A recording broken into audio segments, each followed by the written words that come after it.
നിന്നും കാണാതായ കുട്ടിയെ കണ്ടെത്തിയതിൽ സന്തോഷമുണ്ടെന്ന് ട്രെയിനിൽ നിന്ന് കുട്ടിയുടെ ചിത്രം പകർത്തിയ ബബിത. സങ്കടത്തിലായിരുന്നു കുട്ടി. കയ്യിൽ 40 രൂപ മുറുകെ പിടിച്ചിരുന്നുവെന്നും ബബിത മാധ്യമങ്ങളോട് പറഞ്ഞു. കുട്ടി ഒറ്റയ്ക്കാണെന്ന് കരുതിയില്ല. ട്രെയിനിലെ മറ്റേതെങ്കിലും കമ്പാർട്ട്മെന്റിൽ ബന്ധുക്കൾ ഉണ്ടെന്നാണ് കരുതിയത്. ഫോട്ടോ എടുക്കണമെന്ന് വെറുതെ തോന്നുകയായിരുന്നു. ഫോട്ടോ എടുത്തപ്പോൾ ദേഷ്യം പ്രകടിപ്പിച്ചു. ഭാഷ വേറെ ആയതിനാൽ കുട്ടിയോട് സംസാരിക്കാൻ ശ്രമിച്ചില്ലെന്നും ബബിത പറഞ്ഞു.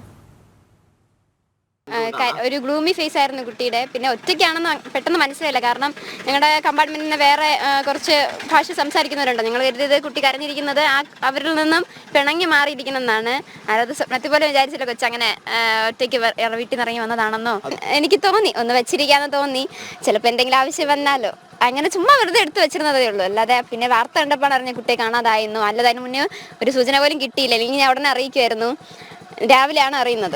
ദേഷ്യം, ഞാൻ ഫോട്ടോ എടുത്തപ്പോൾ തന്നെ ദേഷ്യം തോന്നി. പിന്നെ നമ്മുടെ ഭാഷ അല്ലാന്ന് തോന്നി. പിന്നെ ഫ്രണ്ട്സിനോടൊക്കെ ചോദിച്ചപ്പോഴും അങ്ങനെ സംസാരിക്കുന്നത് നല്ലതല്ലാന്ന് തോന്നി. കാരണം ഇനിപോലെ ഞങ്ങൾ കരുതിയത് വേറെ കമ്പാർട്ട്മെന്റ് ഇരിക്കുന്ന അവരായിട്ട് പിണങ്ങിയിരിക്കുന്നതേ കരുതിയുള്ളൂ. അല്ലാതെ ഒറ്റയ്ക്കാണെന്ന് വിചാരിച്ചിട്ടില്ല.